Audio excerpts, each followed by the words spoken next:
Hello students, I am Ashish Chawla, maths lecturer in resonance adventure private limited. और last class में हमने देखा था कि pair of linear equation in two variable में एनटीएससी की जो प्रीवियस ईयर क्वेश्चंस थे वो हमने डिस्कस किए थे। आज भी हम उसी को कंटिन्यू करेंगे, तो चलिए स्टार्ट करते हैं। तो आज का पहला क्वेश्चन है, 4 boys and 3 girls spent ₹120 on the average, of which boys spent ₹150 on the average, then the average amount spent by the girls। ये क्वेश्चन दिल्ली एनटीसी स्टेज 1 2015 में पूछा गया था। तो देखिए, बॉयज जो है ऑन एवरेज कितना रुपीस खर्च कर रहा है 150, बॉयज कितने हैं 4, तो टोटल जो बॉय ने स्पेंड किया वो जाएगा 4 इंटू 150, इतना अमाउंट बॉयज ने स्पेंड किया। ओके, अब बात करते हैं, नंबर ऑफ गर्ल्स है हमारी 3, तो गर्ल्स ने ऑन एवरेज कितना खर्च किया ये नहीं मालूम, ठीक है, और वही पूछा जा रहा है। तो मान लेते जो गर्ल ने अमाउंट स्पेंड किया वो जी है, तो ये गर्ल ने इतना अमाउंट स्पेंड किया, बॉय ने इतना किया, दोनों को ऐड कर दो, ठीक है, तो टोटल अमाउंट इतना स्पेंड हुआ। तो देखिए यहाँ पे 4 बॉयज हैं और 3 गर्ल्स हैं, और इनका जो एवरेज है हर एक ने 120 रुपीज स्पेंड किए, तो टोटल पर्सन हो गए 4 + 3 7, और हर एक पर्सन 120 स्पेंड कर रहा है, तो इसलिए इसको 120 से मल्टीप्लाई कर दिया।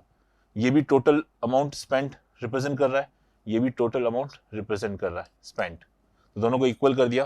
4 इंटू 150 बेटा 600 हो जाएगा, plus 3G is equals to 840।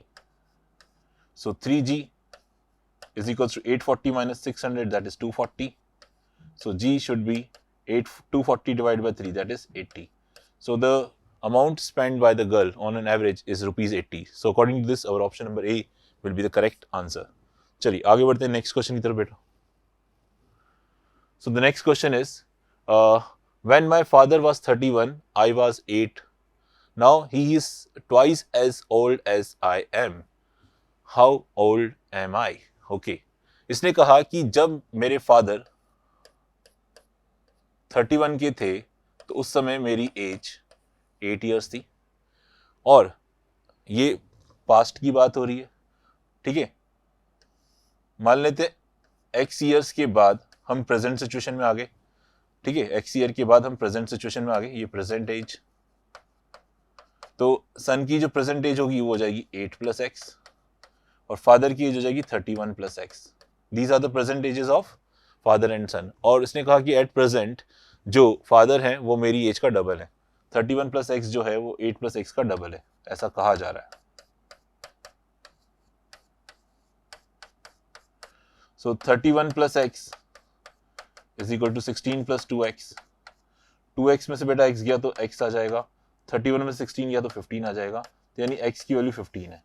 और इसने पूछा था हमसे कि मेरी प्रेजेंट एज क्या है, यानी जो सन मतलब मैं, उसकी प्रेजेंट एज क्या है, उसकी प्रेजेंट एज है 8 + x, तो 8 में 15 ऐड कर दो बेटा, 8 में क्या ऐड कर दो 15, तो ये आ जाएगा 23, तो यानी मेरी प्रेजेंट एज बेटा 23 ईयर्स है, तो इसका आंसर हो जाएगा ऑप्शन ए। चलिए आगे बढ़ते हैं नेक्स्ट क्वेश्चन की तरफ। So the next question is, which of the following is the solution of the set of the simultaneous equation. हमें यहाँ पे एक इक्वेशन दे रखी है, pair of linear equation in two variable दे रखी है, और हमें x और y की वैल्यू देखनी है। ओके, ये क्वेश्चन आपका महाराष्ट्र 2015 में पूछा गया था। ओके, चलिए तो अपन एक काम करते हैं, हम पहले इन दो इक्वेशन को इक्वेट करके पहली इक्वेशन बनाते हैं। इसको क्रॉस मल्टीप्लाई कर दीजिए, 5 इससे मल्टीप्लाई हो जाएगा 3 इससे, तो हमारे पास आ जाएगा 10x - 5 इक्वल टू 3y + 18। इसको रीअरेंज किया तो 10x - 3y equal to 18 + 5, that is 23। ये हमारी पहली इक्वेशन तैयार हो गई। नाउ लेट्स से अब इन दो इक्वेशंस को भी क्रॉस मल्टीप्लाई कर देते हैं, ठीक है, तो इन दोनों को रहने दीजिए, अपन इन दोनों को करते हैं, ज़्यादा सही रहेगा। चलिए 7 × 2x - 1 तो बेटा हो जाएगा 14x - 7, 3 को इससे मल्टीप्लाई कर देंगे तो आ जाएगा 9x - 3y, ठीक है। नाउ 14 में से 9 गया तो बचेगा 5x - 3y, इधर आके +3y, -7 उधर जाके +7। तो हमारे पास ये दो इक्वेशंस बन चुकी हैं, दोनों को सॉल्व कर लेते हैं। यहाँ पे हमें साफ साफ दिखाई दे रहा है कि y का कोफिशिएंट ऑलरेडी सेम है, ये हमारी इक्वेशन 1 और ये इक्वेशन 2, दोनों को ऐड कर लो बेटा। जब दोनों को ऐड करोगे तो -3y से +3y कैंसिल हो जाएगा, 10x + 5x बेटा 15x आ जाएगा, 23 में 7 ऐड करोगे तो 30 आएगा, तो यानी x की वैल्यू तो बेटा 2 आ रही है। x कितना आ रहा है हमारा? 2 आ रहा है। अब x की वैल्यू जो 2 आ रही है वो लेट से मैंने पहली इक्वेशन में डाल दी, तो यहाँ पे x की जगह 2 डाल दो, तो 10 into 2 20 minus 3y equal to 23। तो minus 3y equal to 23 minus 20 that is plus 3, तो y की वैल्यू हो जाएगी -1। तो x इक्वल टू 2 आ रहा है और y इक्वल टू -1 आ रहा है, तो यानी हमारा ऑप्शन ए सही नजर आ रहा है। ठीक है, तो इसलिए हम कह सकते हैं हमारा ऑप्शन ए सही है। ठीक है, चलिए आगे बढ़ते हैं नेक्स्ट क्वेश्चन की तरफ। So the next question is, यहाँ पे बात कर रहा है एक बोट की, whose speed is 15 kilometre per hour in still water, takes 4 hours 30 minutes to go 30 kilometers downstream and to return upstream to the same spot. Find the speed of the stream per hour. Okay, देखो यहाँ पे हमें boat की speed दे रखी है 15, boat की speed है b, that is 15 kilometre per hour, ये हमें दे रखी है। ठीक है, और इसने बोला कि ये जो बोट है it takes 4 hour 30 minutes to go 30 kilometre down stream and then return. ठीक है, 30 किलोमीटर डाउन स्ट्रीम में ट्रैवल किया और 30 किलोमीटर ही अप स्ट्रीम में ट्रैवल किया। डाउन स्ट्रीम अप स्ट्रीम का कंसेप्ट मैं आपको लास्ट सेशन में समझा चुका था। जब हम स्ट्रीम की डायरेक्शन में जाते हैं, when the boat is going in the direction of stream, उसको अपन डाउन स्ट्रीम बोलते हैं। डाउन स्ट्रीम में स्पीड बोट की स्पीड और स्ट्रीम की स्पीड का एडिशन हो जाता है, और अगर हम अगेंस्ट द स्ट्रीम जाते हैं तो उसे अप स्ट्रीम बोला जाता है। तो उसमें बोट की जो स्पीड होती है वो b माइनस एस हो जाती है। ठीक है, तो बस इसी चीज़ का ध्यान रखना था। तो हमने जो टोटल टाइम लग रहा है वो लग रहा है 4 आवर 30 मिनट्स। ठीक है, तो पहले तो अपन देखें कि डाउन स्ट्रीम में कितना टाइम लगेगा। तो डाउन स्ट्रीम में हम डिस्टेंस ट्रेवल कर रहे हैं 30, पहले तो डिस्टेंस डिवाइडेड बाय स्पीड, तो डाउन स्ट्रीम में हमारी स्पीड हो जाएगी b प्लस एस। बी कितना है हमारा 15, तो 15 स्ट्रीम की स्पीड मान लेते हैं s, तो ये डाउन स्ट्रीम का टाइम हो गया। अब बात करते हैं जब हम रिटर्न में आएंगे तो हमारा अप स्ट्रीम होगा, डिस्टेंस तो वही ट्रेवल करोगे आप, लेकिन डाउन अप स्ट्रीम में स्पीड हो जाएगी आपकी b माइनस एस। ये हो गया डाउन स्ट्रीम का टाइम, ये हो गया अप स्ट्रीम का टाइम, तो इन दोनों को ऐड कर दिया तो ये कहलाएगा आपका टोटल टाइम, और टोटल टाइम हमें क्वेश्चन में दे रखा है 4 आवर 30 मिनट्स।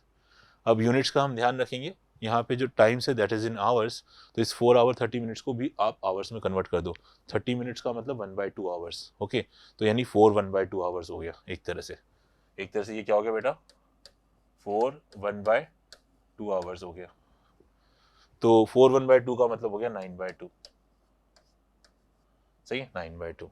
अब देखो यहाँ से मैंने पहले तो 30 कॉमन ले लिया, यहाँ पे 15 प्लस एस 15 माइनस एस का एलसीएम ले लिया, that is 15 plus S into 15 minus S, ऊपर आ जाएगा बेटा 15 minus S plus 15 plus S equal to 9/2।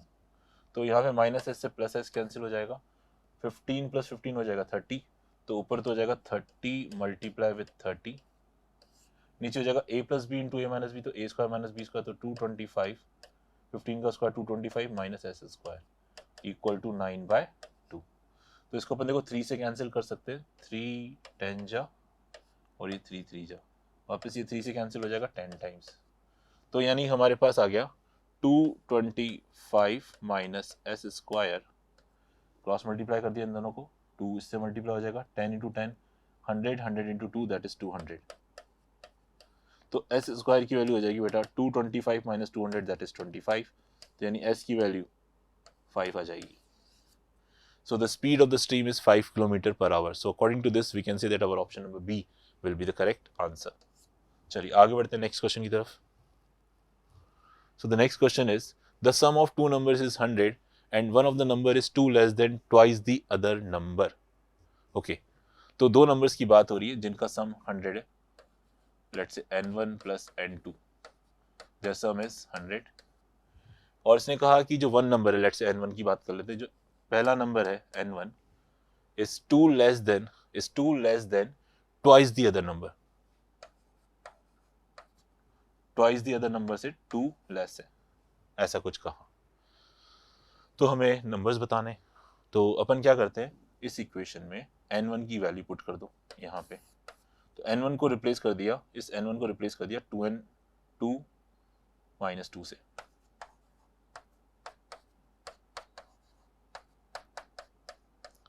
So 2n2 plus n2 तो हो जाएगा 3n2 -2 उधर जाके +2 तो 102 तो n2 की value 102 divided by 3 that is 34 तो एक नंबर तो आपका हो गया 34 और दूसरा नंबर हो जाएगा ये देखो n1 था ना n2 34 हो गया 34 उधर जाके माइनस तो 100 में से 34 गया तो 66 यानी जो पहला नंबर है वो 66 है दूसरा 34 होगा 66 और 34 जो कि हमें ऑप्शन नंबर ए में नजर आ रहा है तो इसलिए हमारा ऑप्शन ए सही होगा ठीक है चलिए आगे बढ़ते बेटा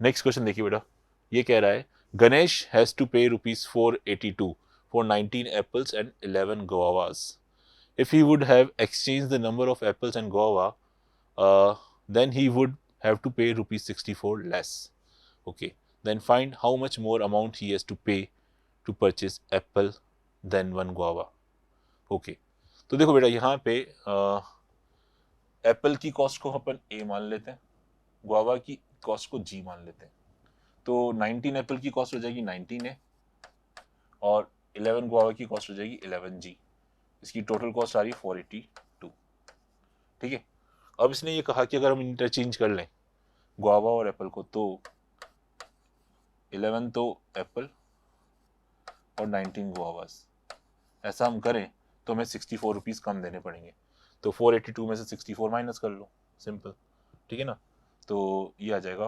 428 आई थिंक नहीं 418 आई थिंक सही है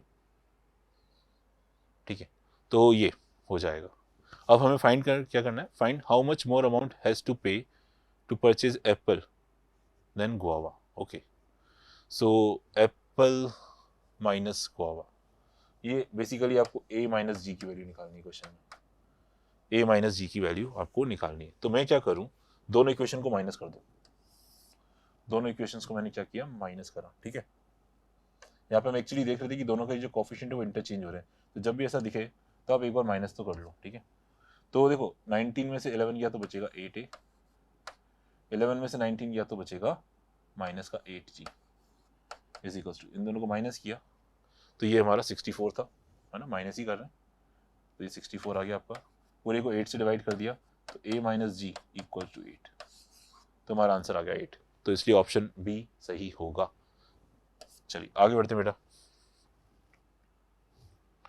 नेक्स्ट क्वेश्चन है the present age difference between father and the son is 14 years the ratio of their ages will be 4/3 after 11 years how old is son now okay the present age of difference between father and the son is 14 years okay तो मान लेते father की age f है सन की age s है और इसने कहा कि जो दोनों की एज का जो डिफरेंस है एट प्रेजेंट वो 14 years का है तो मान लेते हैं कि जो फादर है वो सन की एज से 14 एक्सीड कर रहा है ठीक है ना the present age difference between father and the son is 14 the ratio of their ages will be 4/3 after 11 years अगर अपन 11 years आगे चले तो इसमें 11 जोड़ दो तो फादर की आफ्टर 11 years एज हो जाएगी इसमें s + 14 में 11 जोड़ दो तो ये हो जाएगा s + 25 इसमें भी 11 जोड़ दो सन की एज हो जाएगी s + 11 ठीक है अब इनका जो रेशियो लिया गया इस समय वो रेशियो आया 4:3 तो यानी इसका मतलब ये हुआ कि s + 25 और s + 11 का जो रेशियो है वो 4:3 है क्रॉस मल्टीप्लाई किया तो आ जाएगा 3s + 75 equal to 4s + 44 so 4s में से 3s गया तो बचेगा s 75 में से 44 गया तो बचेगा 131 तो सन की प्रेजेंट एज 31 years आएगी वो और वही हमें निकालना है तो इसलिए आंसर आएगा हमारा option number B so B will be the correct answer चलिए आगे बढ़ते हैं नेक्स्ट क्वेश्चन की तरफ so the next question is for which value of P the following pair of linear equation will have no solution हमें solution नहीं चाहिए no solution की कंडीशन क्या होती है नो सॉल्यूशन की कंडीशन हमें मालूम है sir a1/a2 is equals to b1/b2 but not equal to c1/c2 यहाँ पे a1 a2 आपके x के कोफिशिएंट होते हैं b1 b2 y के कोफिशिएंट होते हैं c1 c2 कांस्टेंट टर्म होती है तो चलिए बात करते हैं यहाँ पे ये a1 है ये a2 है सो 3/p ये y का कोफिशिएंट ये b1 हो गया ये b2 हो गया p/3 ये हमारी कांस्टेंट टर्म हो गई, ये कांस्टेंट टर्म हो गई।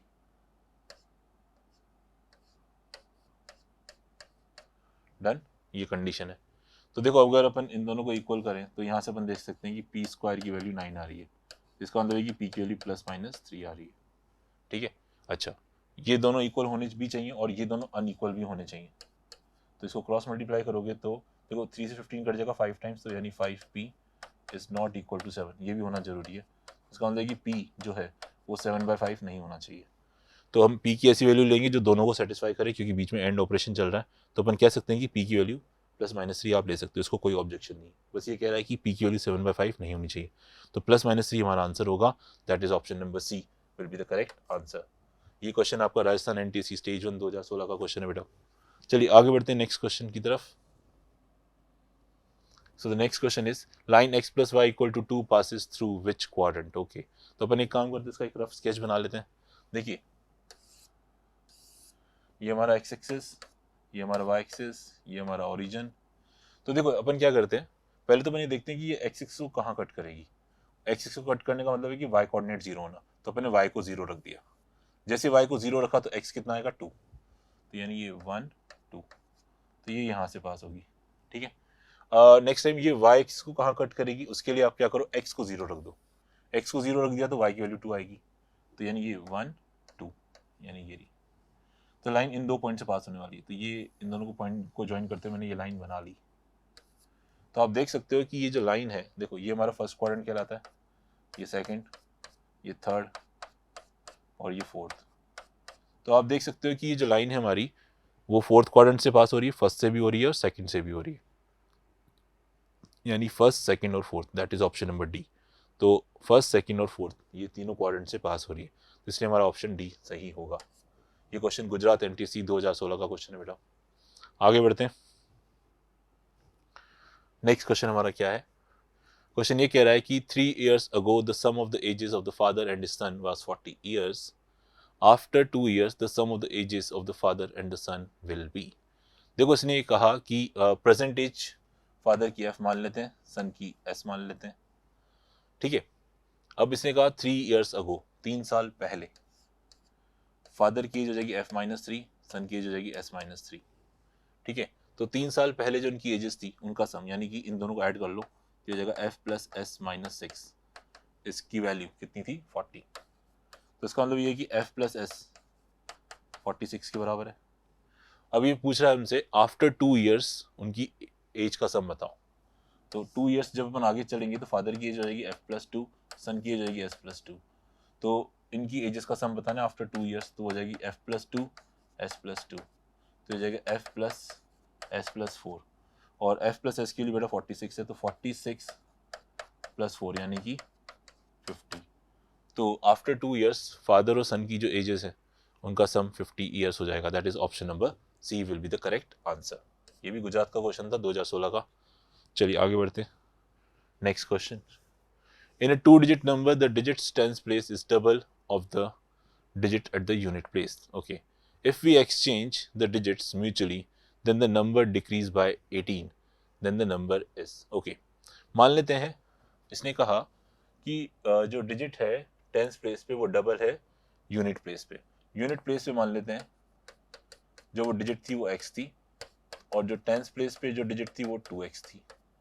और हमें मालूम है हम नंबर कैसे बनाते हैं, 10 multiply by tens digit plus unit digit, और डिजिट इंटरचेंज करने से जो नंबर बनता है इन दोनों को इंटरचेंज कर लो 2x और x को, तो 10 × x + 2x। ठीक है, तो इसको देखें तो ये 20x + 1x, तो ये हो गया 21x। इसको देखें ये 10x + 2x, तो यानी ये हो गया 12x। और इसने कहा था कि इंटरचेंज करने से जो नंबर बनता है वो 18 कम होगा ओरिजिनल नंबर से, तो यानी कि n - n' की वैल्यू 18 है। तो 21x में से 12x किया तो बेटा 9x बचेगा, तो 9x = 18 हो गया, तो x की वैल्यू कितनी आ गई 2 आ गई। तो हमसे पूछा गया था नंबर, तो अगर x की वैल्यू 2 आ चुकी है तो ये हो गया 4, यानी यूनिट प्लेस पे जो डिजिट है वो 2 है और टेंस प्लेस पे 4, टेंस प्लेस पे 4, यूनिट डिजिट पे 2, तो नंबर हुआ 42। तो इसके अकॉर्डिंग हम कह सकते हैं कि जो हमारा आंसर है वो ऑप्शन नंबर डी है। ये क्वेश्चन MP NTC स्टेज 1 2016 का क्वेश्चन है। ठीक है, काफ़ी ईजी था। चलिए आगे बढ़ते हैं, next question. The system of equation x plus 2y equal to 6 and 3x plus 6y equal to 18। तो हमें बताना है कि ये जो है क्या ये कंसिस्टेंट है, क्या इनका यूनिक सॉल्यूशन है, क्या इनके इनफाइनाइट नंबर ऑफ सॉल्यूशन है, यहाँ में से कोई भी ऑप्शन सही नहीं है। तो देखिए हम क्या करते हैं, पहले इनके कोफिशिएंट का रेशियो निकालते हैं। तो पहले अपन x के कोफिशिएंट का ratio that is a1 by a2, तो यहाँ पे x का कोफिशिएंट है 1, यहाँ पे 3, तो 1 बाई 3। फिर y का कोफिशिएंट निकालते हैं that is b1 b2, check करते हैं, यहाँ पे y का कोफिशिएंट 2 है, यहाँ पे 6 है, तो 2/6 that is also equal to 1 by 3। फिर बात करते हैं कांस्टेंट टर्म की। कांस्टेंट टर्म यहाँ पे सर 6 है और यहाँ पे 18 है, तो 6 और 18 दैट इज 1 बाई 3। तो हम ये चेक कर रहे हैं कि x के कोफिशिएंट, y का कोफिशिएंट और कांस्टेंट टर्म का रेशियो, ठीक है, सब सेम आ रहा है, सब सेम आ रहा है। तो यार ये तो हमें मालूम है कि किसकी कंडीशन होती है, बताओ ये किसकी कंडीशन होती है बेटा? ये होती है आपकी इनफाइनाइट मैनी सॉल्यूशन की। सो इसलिए हमारा आंसर आएगा option C, has a infinite number of solution. तो option C will be the correct answer. चलिए आगे बढ़ते हैं बेटा। नेक्स्ट क्वेश्चन हमारा क्या है? नेक्स्ट क्वेश्चन ये है कि a father is 7 times age old his son. 2 years ago the father was 13 times as old as his son. Father's present age is okay. तो यहाँ पे देखिए फादर की सन की एज s, फादर की एज f, और father is 7 times age old age his son, यानी father की जो एज है वो 7 टाइम्स द सन्स एज है। 2 years ago, अगर 2 साल पीछे चलेंगे तो फादर की एज हो जाएगी उस समय 7s माइनस 2, सन की एज हो जाएगी s माइनस 2। 2 years ago, ठीक है, the father was 13 times age old his son. Father जो है यानी कि 7s माइनस 2, वो अपनी सन की एज का 13 टाइम्स है, ऐसा कहा। तो फादर की प्रेजेंट एज बतानी, चलिए करते हैं सॉल्व। तो देखो ये हो गया 7s माइनस 2, 13s माइनस 26। अब 13s में से 7s गया तो बचेगा 6s, माइनस 26 इधर आ गया प्लस 26, 26 में से 2 गया तो 24। तो s की वैल्यू तो होगी बेटा 4। s कितना आ गया हमारे पास? 4 आ गया। तो यानी सन की प्रेजेंट एज तो 4 है, हमसे फादर की एज पूछी गई है, तो फादर की एज होगी 7 इंटू 4 दैट इज 28। तो 28 will be the correct answer. तो ऑप्शन बी सही होगा बेटा। ये यूपी में पूछा गया था, 2017 का क्वेश्चन है बेटा। चलिए आगे बढ़ते हैं नेक्स्ट क्वेश्चन की तरफ। In this equation 3x plus 2y equal to 13xy, 4x minus 5y equal to 2xy, then the value of x and y। Okay, हमें x और y की वैल्यू बतानी है जो इसको सेटिस्फाई करे, ठीक है। तो देखिए चलिए यहाँ पे देखते हैं अपन कि सबसे पहले ये जो इक्वेशन है अपन y का कोफिशिएंट सेम बना देते हैं। लेट्स से यहाँ पे 2 है, इधर 5 है, तो 2 और 5 का एलसीएम होता है 10। तो यानी इसको भी 10 बना दो और इसको भी 10 बना दो। इसको 10 बनाने के लिए इस इक्वेशन 1 को आपको मल्टीप्लाई करना पड़ेगा 5 से, तो हो जाएगा 15x plus 10y equal to 65xy। और ये इक्वेशन 2 है हमारी, इसको 10 बनाने के लिए 2 से मल्टीप्लाई करना पड़ेगा। तो इक्वेशन 2 को हमने मल्टीप्लाई कर दिया 2 से, तो हो जाएगा हमारे पास 8x minus 10y equal to 4xy। अब दोनों को ऐड कर देते हैं, ये 10y से 10y कट जाएगा, 15 प्लस 8 हो जाएगा 23, 23x equal to 65 plus 4 that is 69xy। तो x से x कट जाएगा, यहाँ पे 23 से 69 कट जाएगा 3 टाइम्स, तो 1 इज इक्वल्स टू 3y। तो y की वैल्यू तो बेटा 1/3 आ रही है, y तो 1/3 आ रहा है, तो जो कि हमें सिर्फ ऑप्शन नंबर सी में नज़र आ रहा है। हालांकि कह सकते हैं कि सी ऑप्शन सही होगा, ठीक है, क्योंकि बाकी किसी में 1/3 नज़र नहीं आ रहा है। हम x की वैल्यू भी निकाल लेते, कोई बड़ी बात नहीं है। तो y इक्वल टू 1/3 आ चुका है, तो आप किसी भी इक्वेशन में पुट कर दीजिए। लेट से y इक्वल टू 1/3 मैंने फर्स्ट इक्वेशन में डाल दिया, तो 3x प्लस 2, y की जगह 1/3, y की जगह 1/3 इक्वल टू 13xy, y की जगह 1/3। तो बस अब इसको थोड़ा सॉल्व कर लेते हैं। ये हो जाएगा 2/3, इसको आप उधर ले जाओ, तो 13x/3 माइनस 3x, ठीक है।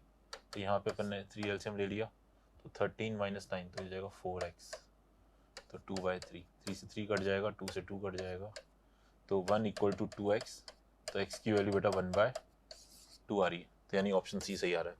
Option C will be the correct answer, ठीक है। चलिए आगे बढ़ते बेटा नेक्स्ट क्वेश्चन की तरफ। So the next question is A boat take 7 hours to travel 30 km upstream and 28 km downstream. It takes 5 hours to travel 21 km upstream and to return back. Okay.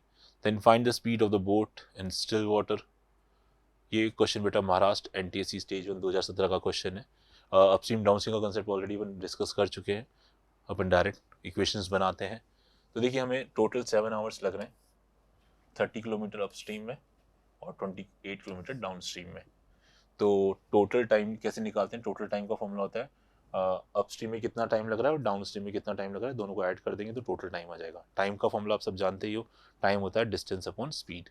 तो हम कितना डिस्टेंस ट्रेवल कर रहे हैं sir? 30. और speed क्या होगी upstream में बताओ? वो होगी बोट की स्पीड माइनस स्ट्रीम की स्पीड. फिर बात करते हैं 28 किलोमीटर डाउनस्ट्रीम है. डाउनस्ट्रीम में होती है बोट की स्पीड प्लस स्ट्रीम की स्पीड. ये हो गया हमारा टोटल टाइम. ठीक है, which is equal to 7 hours. फिर बात करते हैं अपन नेक्स्ट की कि इसने बोला कि it takes 5 hours to travel 21 kilometre. तो टाइम है हमारा टोटल 5 आवर्स. 21 किलोमीटर्स हमने अपस्ट्रीम में भी ट्रैवल किया है, 21 किलोमीटर डाउनस्ट्रीम में भी ट्रैवल किया. तो ये हमारे पास दो इक्वेशंस तैयार हो चुकी हैं. ठीक है, अब इन दो इक्वेशन को सॉल्व करके अपन बी और एस की वैल्यू निकाल सकते हैं. तो यहाँ पे हमें थोड़ा सा अजम्पशन करना पड़ेगा. हम क्या करते हैं 1 अपॉन बी माइनस एस को 1 अपॉन बी माइनस एस को अपन एक्स मान लेते हैं और 1 अपॉन बी प्लस एस को वाई मान लेते हैं. तो ये हमारी इक्वेशन कुछ ऐसे दिखेगी 7 equal to 30x plus 28y. और ये इक्वेशन आपको कुछ ऐसी नजर आएगी कि 5 is equals to 21x plus 21y. सही है. अब चलिए सॉल्व करते हैं इसको. देखो यहाँ पे 28 का मतलब है 7 इंटू 4 और यहाँ पे 7 इंटू 3. तो दोनों में 7 तो सेम नज़र आ रहा है, बस 3 और 4 का फ़र्क आ रहा है. तो यानी इस इक्वेशन को, फर्स्ट इक्वेशन को मैंने क्या किया 4 से मल्टीप्लाई कर दी. फर्स्ट इक्वेशन को आप 3 से मल्टीप्लाई करो. फर्स्ट इक्वेशन को मैंने क्या किया 3 से मल्टीप्लाई किया. तो 7 3 जा 21 90x. ठीक है, इसको 3 से करेंगे तो 8 3 जा 24 4 2 3 2 जा 84 आएगा. ठीक है ना, 84y. ठीक है, इसको ओपन करेंगे सेकेंड इक्वेशन को 4 से मल्टीप्लाई तो हो जाएगा 20 84x, ये हो जाएगा प्लस 84y. दोनों को कर दिया माइनस माइनस माइनस माइनस, ये कट जाएगा आपका. 90 में से 84 गया तो 6x which is equal to 21 minus 20 that is 1. So the value of x should be 1/6. तो x बेटा 1/6 आ जाएगा. x की वैल्यू 1/6 लेट से मैंने इक्वेशन 1 में डाल दी तो हमारा y निकल आएगा. तो x की जगह मैंने 1/6 रखा यहाँ पे तो हो जाएगा 7 30. x की जगह बेटा 1/6 प्लस 28y. तो ये हो जाएगा 5. 7 में से 5 गया 2 तो 2 इज इक्वल्स टू 28y. तो y की वैल्यू 2/28 दैट इज 1/14. तो y 1/14 आ चुका है और x हमारा 1/6 आ चुका है. लेकिन हमें तो b और s निकालना है. तो देखिए यहाँ पे x क्या था हमारा 1/6 था, x हमारा 1/6 है और y कितना निकाला अपने 1/14. तो दोनों साइड का रेसिप्रोकल कर दोगे तो आप बोलोगे कि सर b माइनस एस की वैल्यू 6 है और इधर भी उल्टा कर दो दोनों साइड को तो b प्लस एस की वैल्यू 4 है. सॉरी 4 नहीं 14. तो 14 दोनों को ऐड कर दिया तो एस एस तो कैंसिल हो जाएगा. 2b इक्वल्स टू 20 आ जाएगा तो b इक्वल टू 10 आ जाएगा. b की जगह 10 रख दो तो s आ जाएगा 4. तो स्ट्रीम की स्पीड जो होगी बेटा 4 हो जाएगी. हमसे क्या पूछा गया है? स्पीड ऑफ बोट पूछी गई है. तो स्पीड ऑफ बोट तो बेटा 10 आ रही है. 10 10 10 यानी option number A will be the correct answer. ठीक है, तो ये क्वेश्चन महाराष्ट्र एनटीसी स्टेज 1 2017 का क्वेश्चन था. तो बेटा इस सेशन में हमने कवर किए कुछ important questions based on pair of linear equation in 2 variables of NTSC stage 1 previous year questions. I think आपको ये वीडियो पसंद आया होगा. Thank you.